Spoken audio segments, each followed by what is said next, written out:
Lane Kiffin has earned a victory lap after Ole Miss didn't just beat Georgia on Saturday. The Rebels dismantled Kirby Smart's Bulldogs in a result that is sure to crowd the college football playoff bubble. Welcome into SEC Football Unfiltered, our podcast from the USA Today Network. I'm Blake Toppmeyer alongside John Adams. We will get into the state at Georgia after a second loss that now pushes Georgia to the brink of possible elimination if it should lose Saturday against Tennessee. Talk about what it means for the playoff bubble. Also touch on Florida's decision to have Billy Napier to continue as its coach, a move announced before Florida lost by 32 points at Texas. And of course, we'll make our Week 12 picks against the spread. But John, let's start, before we get into a few playoff possibilities, let's start with Ole Miss, because you were on the money last week. I was looking at history and said, I don't know if I can trust Lane Kiffin and Jackson Dart to win the big one. Well, they put history aside on Saturday. I thought Lane called a good game, made the right moves, took 3 points instead of going for some risky fourth downs, which he maybe would have done earlier in his career when he didn't have the defense to lean on. That defense that Kiffin assembled out of the transfer portal looked great. Jackson Dart outplayed Carson Beck. I mean, really everything came up aces for Ole Miss. So how does this kind of affect your view of both Ole Miss and Georgia here going forward? Well, I do believe Georgia's on the brink of elimination. I think Ole Miss is in. I mean, it still has to win out, of course. When I watch Ole Miss, I really think I'm watching the league's most talented team. Yeah, it's lost 2 games, but it outplayed LSU significantly in the game it lost. And Kentucky obviously was a better team than Kentucky. But when I just look at the depth chart that Lane Kiffin has accumulated there, it's really impressive. The thing that struck me about that Georgia game was how much more physical Ole Miss was in Georgia. Mm-hmm. And that if you'd have told me that a year ago about the same time, no way I'd have thought that. But Ole Miss really is. It's a complete team. I don't see any obvious weaknesses. And it beat Georgia without Trey Harris, its best receiver, playing, and Henry Parrish, top running back, wasn't playing either. It overcame that attrition, didn't even seem to matter. And another thing that stuck out to me in terms of Georgia, we know Georgia's kind of fumbling around offensively, no pun intended, but its defense is not what it's been the past few years. Some of those, particularly early in the game, those Ole Miss receivers were just wide open. Yes. And Jackson Dart, to his credit, was hitting them. But we're not used to seeing that against a Kirby Smart defense, but it happened repeatedly. Yeah, absolutely. And really, this has been 12 months in the making. You go back to Georgia destroying Ole Miss 52-17 last year. And in the aftermath of that game, Kiffin took stock of what was separating his program from Georgia's and decided that Ole Miss had to get better at the lines of scrimmage, on the offensive line and in the defensive front. And so they went out in the transfer period very intentionally trying to target those areas, the offensive line and the defensive front. Now, yeah, they added a few pieces elsewhere, but really where Ole Miss improved itself the most was defensive line, linebacker, and offensive line. And it's one of the few cases we can say in the last several years that Georgia got whipped up front. I mean, they've lost to Alabama before, here and there throughout Kirby's reign, but there really just hasn't been many moments where you can say Georgia just cleanly got outplayed at the line of scrimmage. But Saturday was one of those moments. I mean, throughout the first few years of Kiffin's tenure, it was a lot of glitz and glamour and quarterback play and good wide receivers and tempo. And they still have that. They have good wide receivers, quarterback, they can go tempo. But this was so much less about the glitz and the glamour and just kind of old school football, really, just winning the battles at the line of scrimmage. And that's what I think to your point, John, about, is this the best team in the league? Is this a team that we think can contend for a national championship? I think, the answer to the latter question is yes, they can contend for a national championship. And the reason being is they don't just have the glitz and the glamour anymore. They have the beefy guys, the experienced guys on the line of scrimmage that can disrupt you as an opponent. I mean, Princely, whatever his name is, we really need to learn to pronounce Princely's last name.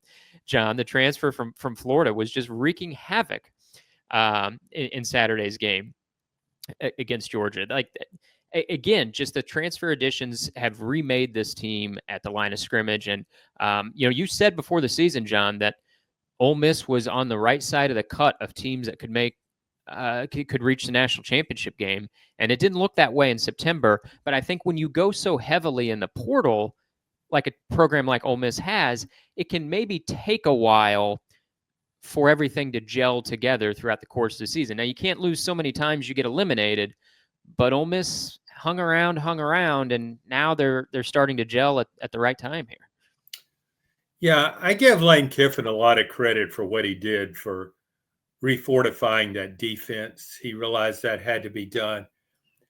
He could have gone the other way. He could have looked. I mean, he was encountering tremendous historical success at Ole Miss, and what he was doing was working. So he could have stayed pat, maybe passed out some NIL money to the guys already on his roster, and kept going and say, hey, what do we got to lose? I win 7, 8, 10, 9 games here. I'm in pretty good shape. But he didn't. He aspired to do more, and he's done just that. I think this is I look back now, and I watched the game, but I'm still not sure how Kentucky beat Ole Miss. It doesn't even seem possible now. Yeah, it really doesn't. All right, John, let's get into a few playoff scenarios. We're going to project into the future here because we're seeing a situation where even if the ACC and the Big 12 are one bid leagues, which is what they're shaping up as, even if those two conferences just get one bid apiece, I think we're heading down a path to where a team inside either the SEC or the Big 10 could have what we would feel like maybe has playoff credentials, but there's going to be one or too few spots to accommodate everybody in the playoffs. So first hypothetical here, John. Georgia plays Tennessee on Saturday. So for this hypothetical, let's say Georgia rebounds and beats Tennessee, and Texas on Thanksgiving weekend beats Texas A&M. Texas A&M would be eliminated for all intents and purposes from the playoff picture at that point. So here's your scenario, John. I'm going to give you 6 teams for 5 spots in the playoff. You tell me who's left out. Texas would be at 11-1, Ole Miss 10-2, Georgia 10-2, Tennessee 10-2, Alabama 10-2. So that's 5 from the SEC, and I'll add one more in the mix. Indiana loses to Ohio State and goes 11-1. You got 6 teams there total for 5 spots in the playoff. Who gets left out in that scenario? I think Indiana does. I think so too. I think, and I've watched Indiana a few times this season. So impressed with the way it plays. It's a very well-rounded team. It's won without its starting quarterback, but it's big problem, and there's no way to get around it now. You can't go back and reschedule. It doesn't have a good win. It has it's had impressive performances, but there's no game out there. We said, boy, they were able to beat so-and-so. No, they just beat a bunch of mediocre teams. So I feel like Indiana really has to win that game because you look at what the committee's already done. A 2-loss SEC team would be maybe in pretty good shape there. So what you're saying is 5 SEC teams could get in? That's what I'm saying. Yeah, 5 from the. We're reintroducing The idea that we'd navigated away from throughout the past month, really, that 5 SEC teams could get in, and it would be at the expense of the Big Ten getting just 3. Now, in this scenario we're talking about, that assumes Notre Dame gets to 11-1 and claims an at-large spot. If Notre Dame loses again, then there would be room, I think, for Indiana to claim that last spot. But if Notre Dame's grabbing a spot and the SEC is getting 5, that only leaves 3 for the Big Ten. I think what the committee would have to decide in that scenario where Georgia beats Tennessee is, does Tennessee look so bad in a loss to Georgia that you could justify leaving Tennessee out? And would the committee feel comfortable putting Alabama in at 10-2 with a loss to Tennessee and keeping Tennessee out of the playoff? If you don't think you can put in Alabama without Tennessee, which I think the committee could feel that way, they're going to want Alabama at 10-2. They absolutely are. Alabama has the brand, has the cachet. It's also got the strength of schedule. Alabama's played one of the toughest schedules in the country. So I think Alabama would be in at 10-2. But could you put Alabama in and knock Tennessee out? The committee could avoid that by just dumping Indiana at 11-1. That's kind of the easy way out. I think that's what the committee would do. Here's another tweak on that scenario, though. What if Indiana and Ohio State play this great game? That's the wild card. Ohio State pulls it out. Gosh, Notre Dame.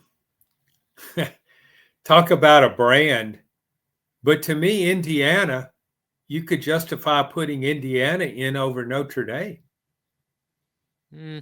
I don't know. I mean, Notre Dame's going to be playing undefeated Army here in a couple weeks. They beat Texas A&M in College Station. I think Notre Dame's probably safe at 11-1. Yeah, but gosh, that I get based on that A&M win, but it lost to Northern Illinois. See, I just don't think this committee is going to hold teams that accountable for one bad loss, because you could play that out with a number of teams. I mean, Ole Miss lost at home to Kentucky. Now, Kentucky's not Northern Illinois. I get that, but there's a lot of teams with a strange loss on the resume, and I think that helps Notre Dame. You know, they're not the only team sitting there with the strange loss. Now, no one else we're talking about lost to Northern Illinois, but I do think it helps Notre Dame that you have Alabama losing to Vanderbilt, Ole Miss losing to Kentucky, Tennessee losing to Arkansas. I know those are conference games, but in the big picture, when you add in Notre Dame's win against Texas A&M and what's probably going to be an undefeated Army team, and Notre Dame's helped by the fact that the service academies are good this year, that really helped them save a little bit of face on an otherwise weak conference schedule. I think in the scenario that you raised, though, John, it's a good one. That what if Indiana loses to Ohio State, but it's close, and Tennessee gets beat over the head by Georgia? Now, I don't think either of us expect that to happen based on what we just saw from Georgia. But if Tennessee gets clubbed by Georgia on Saturday and Indiana's close with Ohio State, I don't think Tennessee's totally safe if they lose to Georgia. I think they could be on the right side of the cut, but I wouldn't feel 100% about my chances if I'm Tennessee and they lose to Georgia on Saturday, particularly if it's a bad loss, if it's lopsided. Yeah, that would be too. If you're going to have a bad loss, better to have it early in the year. Right. If Georgia beat Tennessee the way it's been winning the last 7 games in the series, every one convincing victory, and Indiana plays Ohio State right down to the wire, boy, there'd be a lot of support for Indiana. And even though we're done a lot of coverage in the SEC, it would be that would be a tough call. I still like Tennessee based on it would have a win over Alabama, but it's also would have one more loss. And I just think that would be Tennessee. If Tennessee plays Georgia a close game, I kind of think it's in. It just needs to be blowout proof. And I think it has a great defense, which really helps in that regard. All right, I'll give you one more playoff scenario here, John. I don't want to overcomplicate things by introducing too many wacky ideas at this juncture of the schedule. Okay. So I want to keep things realistic, and I think this one's that I'm going to throw at you is reasonable too. So grab your pen and paper here, and let's start it with this. Let's start with Georgia beating Tennessee on Saturday. And let's fast forward to that Thanksgiving weekend, and now Texas loses to Texas A&M. So I'm going to give you, I'm going to give you 7 teams for 5 spots. At 10-2 in the SEC, you have Ole Miss, Georgia, Tennessee, Alabama, Texas A&M, Texas. That's 6 SEC teams at 10-2. Yes, Missouri could finish 10-2, but I'm setting them aside, as we've been saying for weeks. Missouri, sorry, you're out. So that's 6 from the SEC that could finish at 10-2 if Georgia beats Tennessee and Texas loses to Texas A&M. And then I will also reintroduce Indiana into the equation at 11-1. So that's a total of 7 teams. 2 have to go. Who's the 2 that are going to go in that scenario? So you're including it. Yeah, you've already kind of cut. Indiana. Yeah, you've sort of already cut Indiana. So now you got to cut one more from the SEC in that situation. I would cut Texas. Yeah, I think that's right. Same reasoning as with Indiana, where Texas is in trouble is what's its best win? A lot of people are beating Michigan. That win in Ann Arbor early in the year looked really good then, but now, and it lost by 15 points at home to Georgia.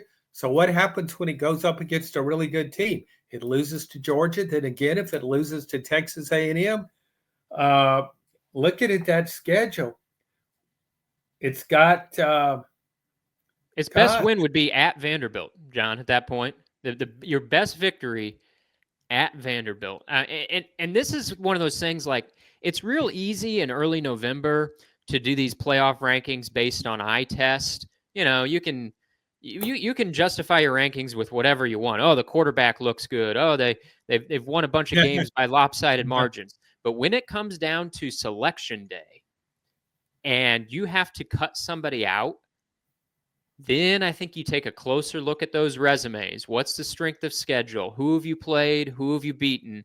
And yeah, not saying they totally ignore the eye test, but I think when you have to make those hard decisions, it's easier to justify them out because they have the 90th in the nation strength of schedule than it is to leave a team out because they didn't look as good on the quote unquote eye test. I mean, that would be the easiest way to do it in the scenario we're laying out is Texas and Indiana. You got the weakest strength of schedules. You don't have a signature victory. Vanderbilt doesn't count as a signature victory. Those are the 2 teams left out in the cold in that situation. You mentioned brand. That really shouldn't be a factor. But Texas has quite a brand. Mm-hmm. Texas does very well with the eye test. Watching it against Florida, a very depleted Florida team, and it was a blowout. But yeah, if the committee really does its job and it sticks to what we think the criteria are, Texas is out.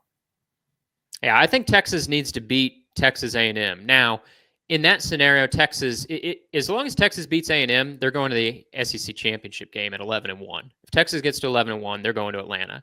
I think at that point, then maybe Texas could afford a loss. I don't know if you overly penalize Texas just because they got to the SEC championship game, say they would lose at that point. That would seem a little bit unfair to me. I don't see the committee doing that if they suffer their second loss in Atlanta. But if the second loss comes before Atlanta and it comes in College Station in the regular season, yeah, I think Texas is getting dumped. In a crowded bubble scenario, I think Texas would be dumped in that situation. Blake, since we're playing hypothetical football here, yeah, if one, because we still don't know. I mean, we're basing our scenarios on what we think will happen. So we're going with usually favorites in games. suppose there are a lot of upsets. What not is there a 9-3 SEC team that would have a better shot than anybody else? Is there one 9-3 team that you could make a case for? It's Georgia, and it's going to be tough because they would have 2 losses in November. I think in this 9-3 scenario we're talking about, that means Georgia loses to Tennessee on Saturday, and that would be their 3rd loss. They would have losses to Tennessee, Ole Miss, and Alabama, 3 playoff teams, and then have a win at Texas. And they would need help, undeniably, to get into the playoff, I think, at 9-3. But I think it's plausible. You could have enough teams lose to where it would happen. You would need to have the Big 12 and the ACC be 1-bid leagues. That's a requirement. I think Texas A&M sort of has to drop out of the picture too. At that point, and maybe Texas needs to suffer another. You just sort of need the losses to pile up a little bit. But the way this season has gone, I don't think it's totally out of the question. If it comes down to like 10-2 Texas or 9-3 Georgia for the final spot, I think it would have to go 9-3 Georgia. They went in Austin and won without really any controversy, in a 15-point victory. The only controversy was on a overturned penalty that went against Georgia in that game. So yeah, I think that's the scenario where if you kind of get some of these teams eliminated, in upset fashion, and then the choice comes down to 10-2 Texas or 9-3 Georgia, then I think that's the one team, because Georgia has a supreme strength of schedule. They wouldn't have a quote-unquote bad loss with losses to Tennessee, Ole Miss, and Alabama. They got the win at Texas. That's the one I think. Is there another one you think you could make a case for at 9-3, John? Understanding that they would need help. I think anybody at 9-3 needs a little help. Is there another one you could make the pitch for? No, it would be hard. I think, but when I look at Georgia, that's the one that sticks out to me. That's kind of why I brought that up. That was my reason for bringing it up. And the thing with Georgia too, we forgot about it because it was first part of the year, but Georgia does have a win over Clemson. That's right. Yeah, I'm glad you referenced that. And so we're looking at a team that could have beaten Clemson, Alabama, Texas, and Tennessee. Wow, that's their schedule helps them. And wait a minute, they didn't beat Alabama. I'm sorry. They would be in good shape. They could have. The way you phrased it, John, I thought you were phrasing it as like, well, hypothetically, if that. I mean, that game did go. It was quite a comeback, but with victories over Clemson, Texas, and Tennessee, 3 potential playoff teams, Georgia would look pretty good. Could you let's carry it a little step further. I know I'm taking away your point guard role, so don't snatch the basketball out of my hands here. Okay. But I'm ready with that timeout, John, but you're giving you just a little bit of leash here. Well, if Ohio State blows out Indiana, it's like 42-7. Mm-hmm. And Georgia wins out. Would you consider a 9-3 Georgia team over Indiana, which would have no good wins? You're saying if Georgia loses to Tennessee and is at 9-3, Indiana is blown out by Ohio State. I think Greg Sankey would be making a strong argument that 9-3 Georgia, with its strength of schedule, should be in over Indiana, and the committee might listen.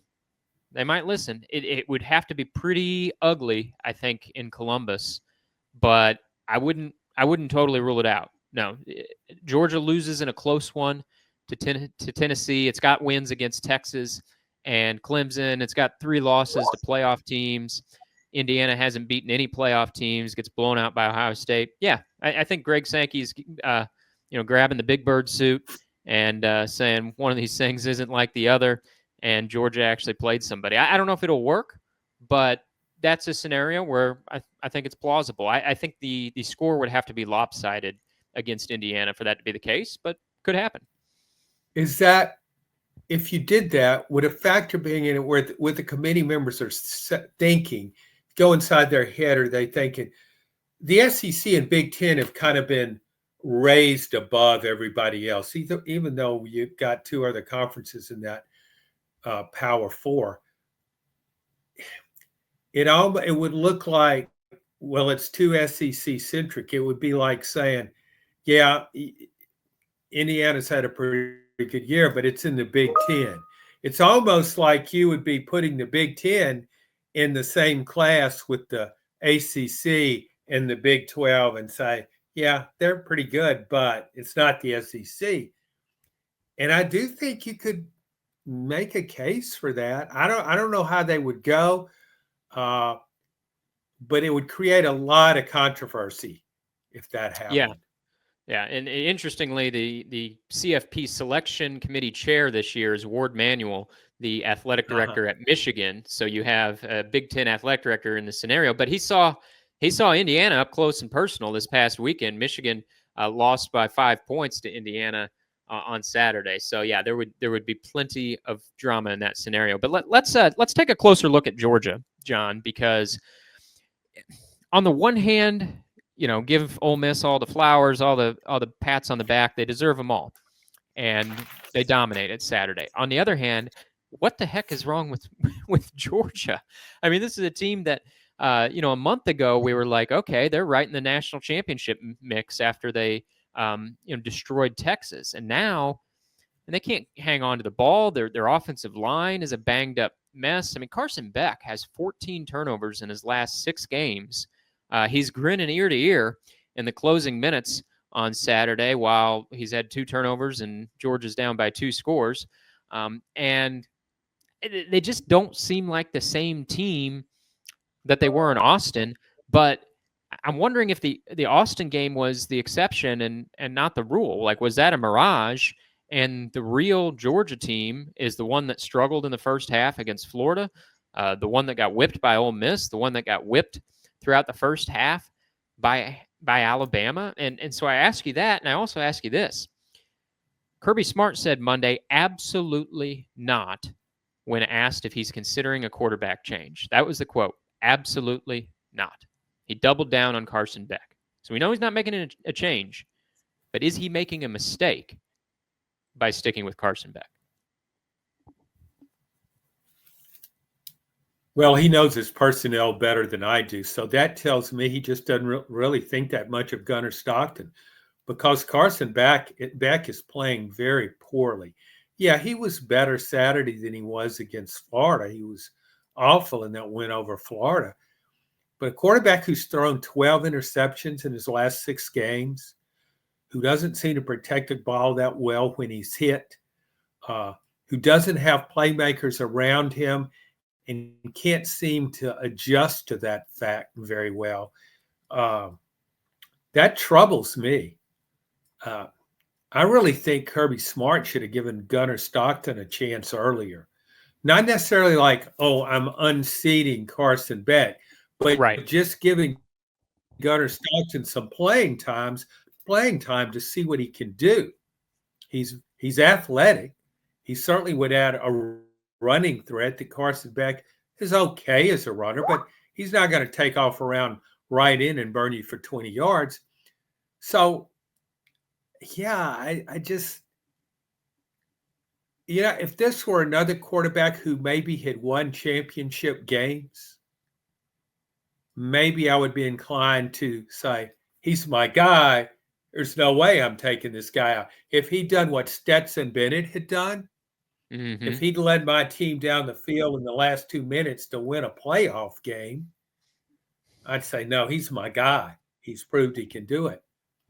I'm not so sure about Carson Beck. And his natural look, whether he's playing well or poorly, doesn't help his cause. But it's just kind of a checked out look. He just doesn't show much emotion, or he looks down. He doesn't look fiery. He doesn't look like the guy, okay, I'm getting ready to show you guys. No, I I think that's a major concern. But Blake, it's not the only concern. What isn't a concern on offense? Georgia's That's offense, yeah. yeah, Georgia's offensive line couldn't block Ole Miss, and Tennessee's defensive front is better, at least deeper. Its front four may not be any better, but it's deeper when it can rotate 12 guys with seemingly no drop off. Offensive line, we said all year they were weak at receiver. There are no playmakers out there. There's nobody you fear like last year, Ladd McConkey or certainly Brock Bowers, the All-American tight end. They could just snatch the ball out of defenders' hands or beat a DB back and just make a play. And Carson Beck doesn't have that now. Just very mediocre group. Yeah, and what you said about Kirby with his personnel, obviously he understands his personnel better than either the two of us. I get that, and Kirby, fantastic coach, no denying, accomplished coach with back-to-back national championship games. However, I don't entirely trust Kirby Smart's decisions when it comes to quarterbacks.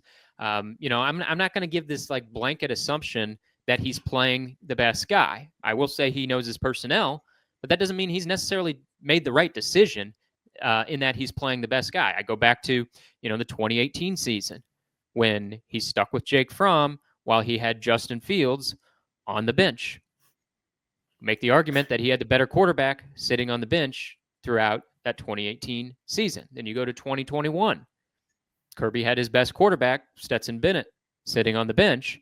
And it took two injuries to JT Daniels for Kirby to finally anoint Stetson Bennett as QB1. All he did was win back-to-back national championships. So he does know his personnel, and in Kirby's quote today, he was sort of hinting that Carson Beck knows the offense better, knows the system better. He didn't mention Gunnar Stockton in particular, but he said, we're playing the guy that has the full grasp of our system and our offense. That's all well and good, but sometimes as a coach, you need to adapt. I'm sure Gunnar Stockton, who's been in the program for a while now, he can run parts of this offense, and he can bring you something that Carson Beck can't, which is more running ability. And when you've got a offensive line that's giving up pass rush like it was Saturday, having a quarterback that can run around helps you out a little bit. So it's not going to happen. Kirby's not going to make a quarterback change with his season on the line. That goes against everything that Kirby is and has done throughout his career. But I don't know. In hindsight, if they lose this game, that will be one of the narratives of this season is why did Kirby Smart stay with Carson Beck throughout 3 losses and not try somebody else? Well, Blake, you mentioned the system, that quoting Kirby Smart saying Carson Beck knows the system better than anybody else, which is understandable. But if you go back to those national championship teams, Georgia won because Stetson Bennett went outside the system sometimes. He made plays on his own that didn't fit the system. And Todd Monken, the offensive coordinator, and Kirby weren't always happy about it, but they had to seal their lips and let him keep doing what he was doing because that's what worked. If the system isn't working, then don't you go outside the system? Some coaches would. Kirby usually doesn't. Florida, John, let's spend a few minutes on Florida because Florida's not going outside the system for a new coach, apparently. Last week, Scott Strickland, the floundering AD at Florida, announced that he's going to continue with his sunken coach, Billy Napier. And what a well-timed announcement that was, because for that announcement, Florida was trailing 49-0 to Texas on Saturday in what became a 49-17 loss. Now, it should be said that Florida was down to its third-string quarterback in that game. No Graham Mertz, who's out for the year with injury. No DJ Lagway, who was out with a hamstring injury in that game. But those guys don't play defense. And Florida was behind 49-0 in a blowout loss, another black eye on the Billy Napier tenure. John, I wrote about this in a column last week. I said, I think this is a weak move, a weak play by Florida to retain Billy Napier. But in so much as you can make an argument for keeping Billy Napier, giving this another go next year, the argument doesn't center on Billy Napier. There's two reasons to keep Billy Napier, basically. Is that number one, you have an interim president at Florida, interim leadership. You have a struggling athletic director who's 0 for 2 on football hires, whose men's basketball coach is under a Title IX investigation.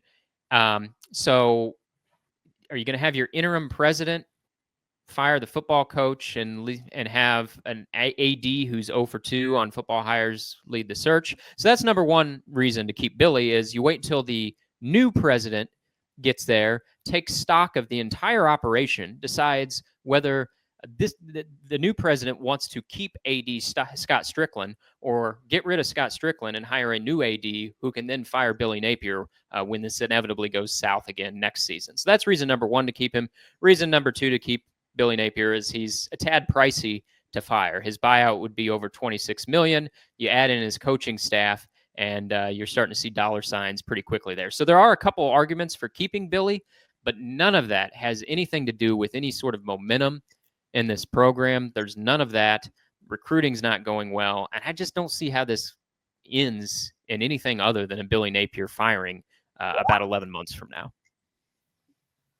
Yeah, by not firing him now, you save a few million. Right. And you let the next president do it. Right. And you're postponing the inevitable. Florida's schedule will be almost as difficult next season as it is this season. Maybe it won't suffer as many injuries. But when you look at Florida, you look at recruiting. Remember when Dan Mullen had more success than all the other coaches since Urban Meyer at Florida. He won a divisional championship. That's heady stuff compared to what's been going on for the most part with the Gators. But the knock on Dan Mullen was he couldn't recruit well enough. Well, what's Billy Napier doing in recruiting right now? Not much. Not much. So even if his record were better, wouldn't you consider that too? I mean, I just don't. What can you hang your hat on? It's certainly not game day management.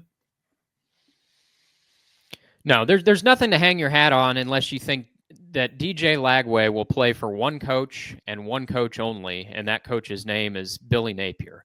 And even if that's the case, I mean, Florida should absolutely want to keep DJ Lagway. He's shown a promising future, but there are other quarterbacks in the sea, and so if a coaching change costs your quarterback, so be it. Surely you're hiring a coach that you think could recruit or develop or bring in a new quarterback, or you wouldn't be hiring that person as your coach. But if I could play devil's advocate in one more area, John, and by the way, I really don't think there's a strong case for keeping Billy. As I said, I think this is a weak move on Florida's part, and the front porch of Florida's university, its athletic department, is crumbling right now. But this devil's advocate argument I'll throw at you is, how many good coaches would look at the situation at Florida right now with an interim president, with an AD who may be a lame duck AD, depending on what the new president decides, and say, that's something I want to jump on board for? Like, would you be able to get the coach that you really want to pursue? Would a coach say yes, not knowing who their boss is going to be? They would have to say yes, not knowing what president they're going to work for, maybe not knowing what AD they're going to work for. When 10, 11 months from now, maybe you've sorted all that out, you got stronger leadership in place, maybe at that point you can hire a better coach. Again, none of this is an argument for Billy Napier, but it is a devil's advocate argument for just how many coaches would look at this situation right now with the leadership, in question and say, I want to jump on board and sign up to be part of that team, having no idea who my boss is going to be. I think that might be the best argument, is that when you start looking around and say, okay, whom can we get? And that could be a significant factor in it.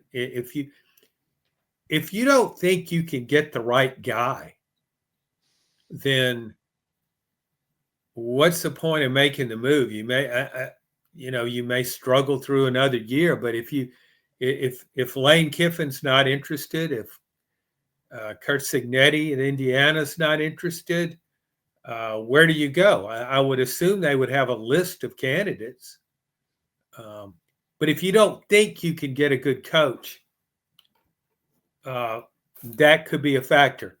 I would still be willing to take my chances.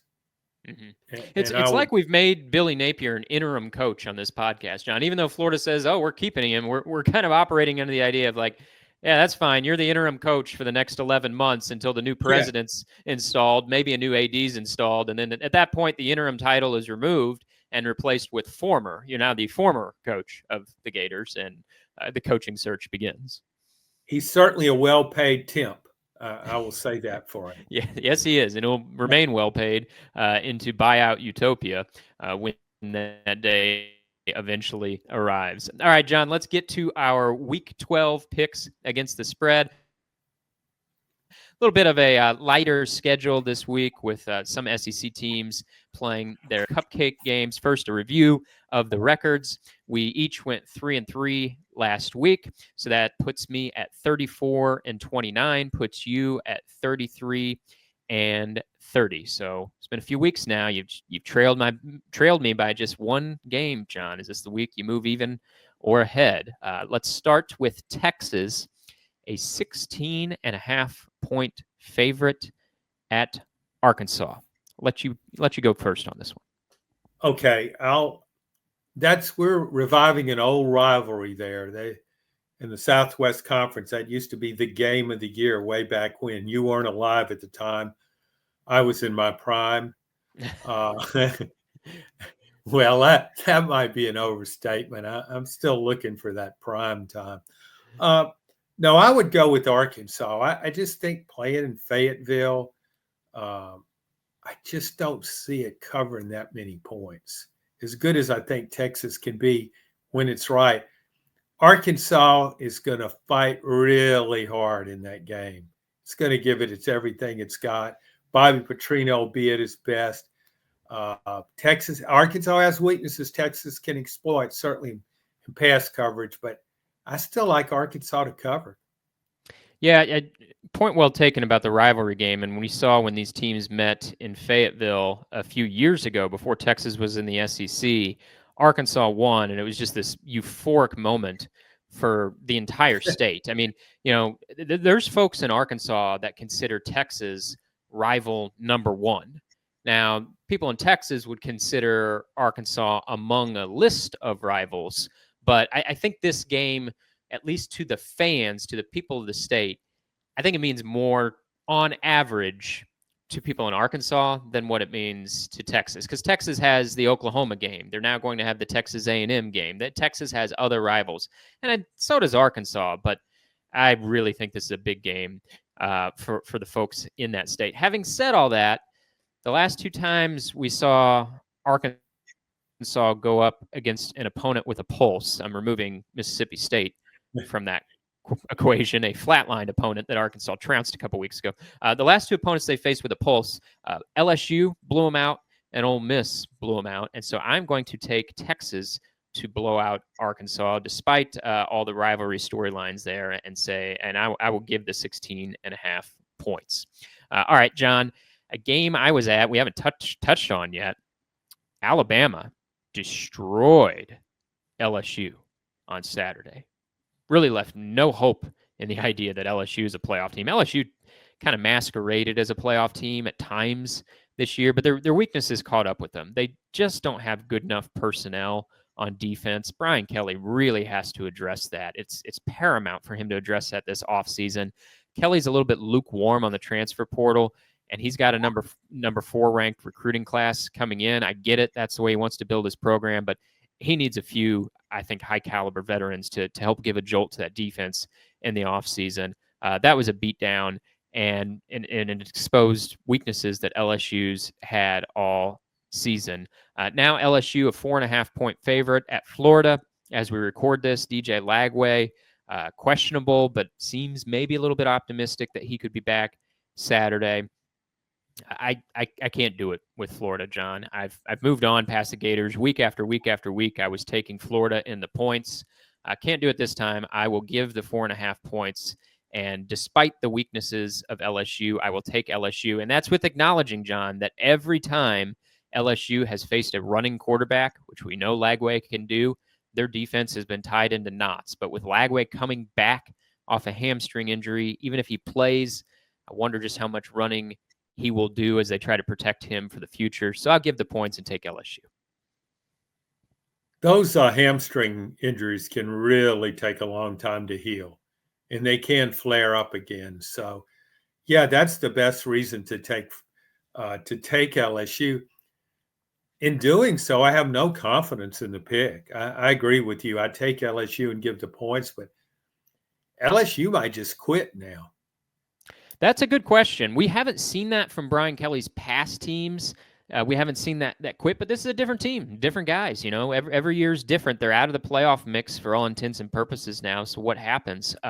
And I want to spend a moment on this, John, because it was such an important game Saturday, and really with the way the score was. I mean, we got this deep in the pod without talking about it, but I mean, Alabama revived its season, and with Alabama on the brink of playoff elimination, they got some footing. Secured purchase and grabbed LSU by the collar and launched them off the ledge. And so I think it's fair to call this season a bust for LSU. Some are now declaring Kelly era a bust and saying this is going nowhere fast. I'm not to that point yet, particularly because LSU is recruiting really well. They have the number one ranked quarterback recruit in the country. Five-star blue chipper from Michigan, Bryce Underwood, the quarterback lined up to sign with LSU in December. So I'm not laying waste to the era as a whole at this point in year 3 in Brian Kelly's tenure.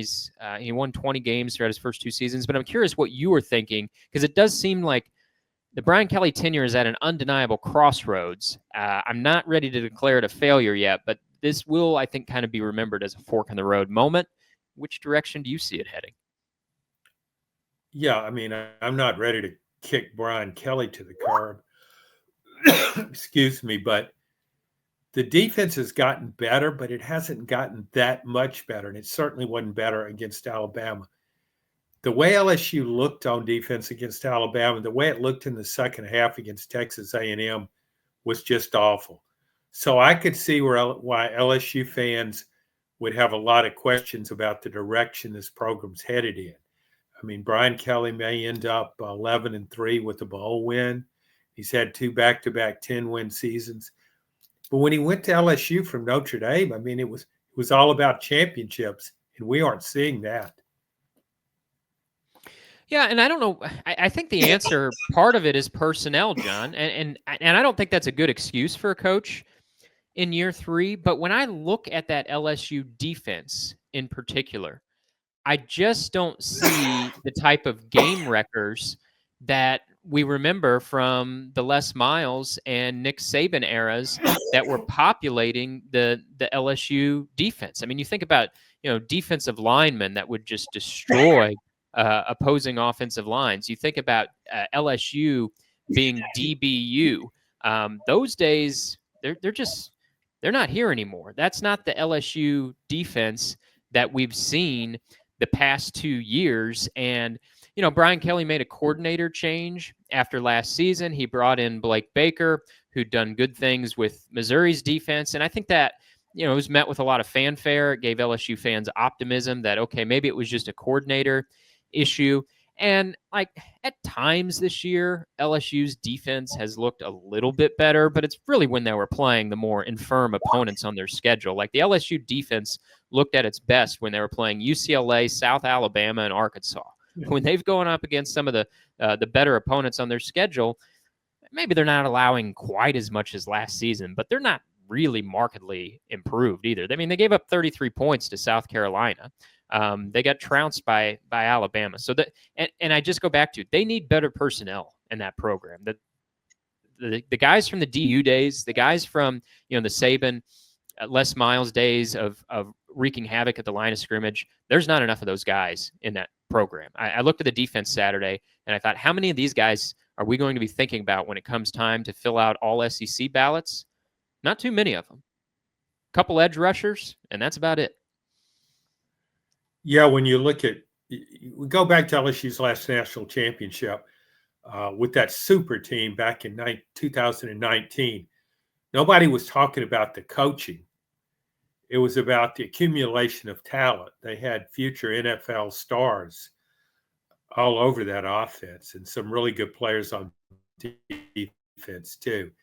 You compare that roster to this one. I guess, of course, you could say, well, compare that roster to any roster and it would look pretty good. But yeah, it's obviously a drop off, but he's got to do something next year. I mean, he can't just keep going at this rate because you crank out 10 wins a year. That's okay, but that's not what LSU was paying him for, and that's not why he left Notre Dame. He went to LSU because he thought, justifiably so, he had a better chance of winning a championship there than he did at Notre Dame. But it's not happening right now. All right, John, let's get to our next one, and that is Missouri at South Carolina. This line has moved a little bit since I set it from the opening line, but we'll go with what I set it as. It's South Carolina, a 13.5-point favorite. When you look at these teams in the rankings, there's not much separating them. I do think South Carolina is playing like the better team, but Missouri found a way to win against Oklahoma, as it has often done in the last couple of years. It doesn't always look dominant, but more times than not, it's found a way. Missouri's 7-2. South Carolina at 6-3, I think, has been one of the better stories in the SEC. South Carolina didn't have as difficult of a schedule as they did. We'd be talking about South Carolina in the playoff hunt. I mean, South Carolina had to play LSU, Alabama, and Ole Miss, and those are its 3 losses. Beat Texas A&M, beat everybody else, the unranked opponents on their schedule. They're at 6-3. They are hosting Missouri in this game, 13.5-point favorite. Which direction you going here? Oh, this is a tough pick. You're right about Missouri. It has kind of hung in there in games. It certainly pulled out that Oklahoma game, but South Carolina playing at home, I just like it better right now. So I'll give the points and take South Carolina. I'm giving the points too, John, and that's trending away from what the early money apparently is doing, because since we set this line for the podcast at 13.5, it's moved a couple points. I think it's down to 11.5 as we record this. So we've made this a particularly difficult on ourselves, but hey, South Carolina by 14, and we both pick up a point in the standings. All right, John, the big one this weekend, one we will both be covering, really all eyes on this one this weekend throughout the country, not just in SEC land, but beyond. It's a pretty weak schedule this weekend. So all eyes on Tennessee at Georgia. Georgia, a 9-point favorite. Didn't spend, with all of Georgia's woes, John, we didn't spend too much time talking about Tennessee, but you cover that program closely for the Knoxville News Sentinel.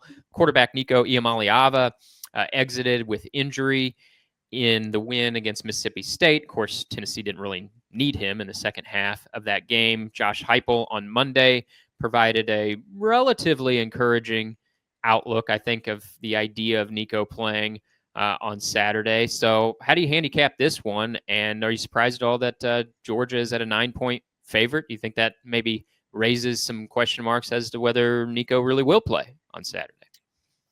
Oh, it definitely does. There's no way the line would be that high if they thought Tennessee's starting quarterback would play. And I know Nico hadn't played up to the expectations. Very high expectations were set before his first season as a full-time starter.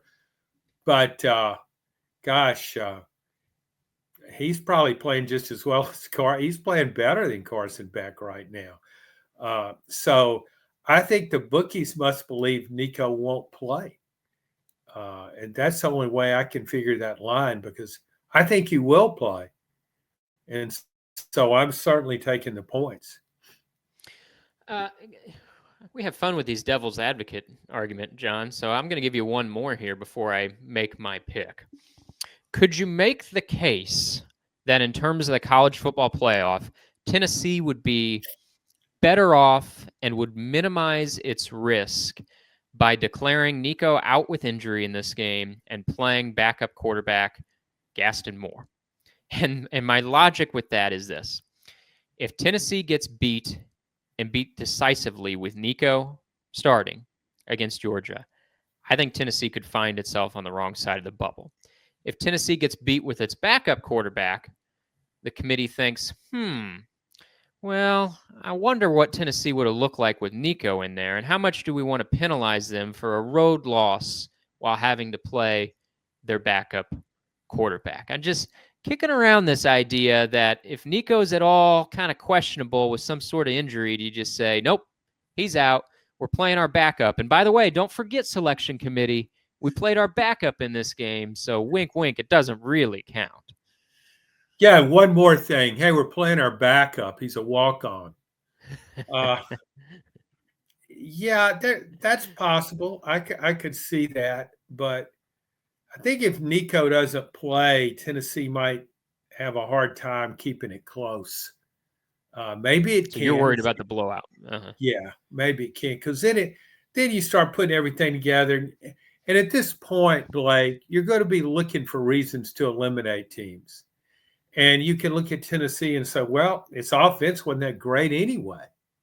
It scored 14 on Arkansas. Look how many Ole Miss scored on Arkansas. Yeah, I just think that would be, if you made that move just to try and make the playoffs, that would probably backfire.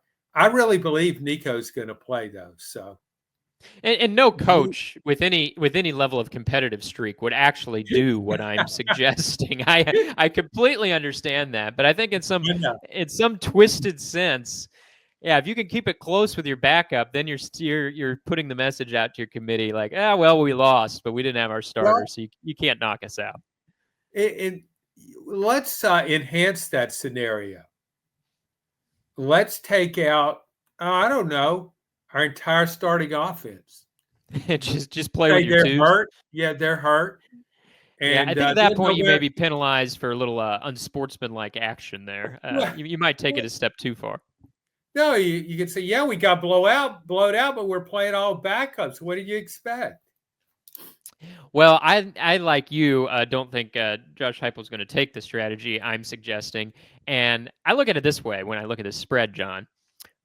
The number of teams who have scored 20 or more points against Tennessee this year, do you know how many teams have done that? Scored at least 20 points against the Vols? 0. Nobody. Right. And so Georgia, with its struggling offense, with its quarterback who has 14 turnovers in the last 6 games, is going to give 9 points to a Tennessee team that hasn't allowed 20 points to anybody this year. I think Georgia's going to win this game, by the way. I think they, with a home crowd behind them, Tennessee's susceptible on the road. We've seen that time and again. I think Georgia gets off the mat, wins a close one. But if you're giving me 9 points with Tennessee's defense, I'm absolutely taking them. And I don't know if I really care who's starting at quarterback. I'll take that defense and the 9 points. So there we have it, John. Let's close with our locks of the week. Iowa burned you last week. I was sweating it with UConn. My UConn pick you laughed at was not looking good for most of the day, but they pulled it out. They had to cover a spread of 6.5, and the mighty UConn Huskies won by 8 against UAB. So what you got in store for us this week with your lock of the week, John? Well, I'm coming up to the line of scrimmage, not sure what play I'm going to run, and I'm going to have to call an audible here. I'm going to go with SMU against Boston College. SMU's playing well. I think the line is something like 16. Something like 16. That seems fungible. It is 16.5, John. Your SMU Stangs will have to cover 16.5. As I said so eloquently, something like 16. Yeah. So I just think SMU has big visions of what's to come. I think SMU sees a path to the national championship, back to the glory days of the Pony Express. When SMU was ahead of the curve, it was already playing, had an NIL plan in full effect, paying a lot of guys. So, yeah, I just think it's going to be on the top of its game, and I like SMU to cover there. My other pick was, of course, was going back to Kent State. Oh, of course. Yeah, but Miami, Ohio is a 30.5 point favorite. That's a lot of points, even against Kent State. I trust your judgment, John, because nobody knows the MAC better than you do. You mentioned your prime days, John. You were giving me a little bit more youth there than I deserved. I was alive while Texas was playing Arkansas, although I was a wee lad. I don't really remember those games, but I was not alive during the Pony Express days. That was probably right in your prime, right? Had you even hit your stride yet? You maybe hadn't found your prime yet when the Pony Express Yeah, was rolling. I was kind of close to it around then. Okay. I actually saw that. I was visiting a friend in Dallas, and I saw that SMU team play Tulane. Eric Dickerson. I still can see this play where he swept left in. Nobody was near him.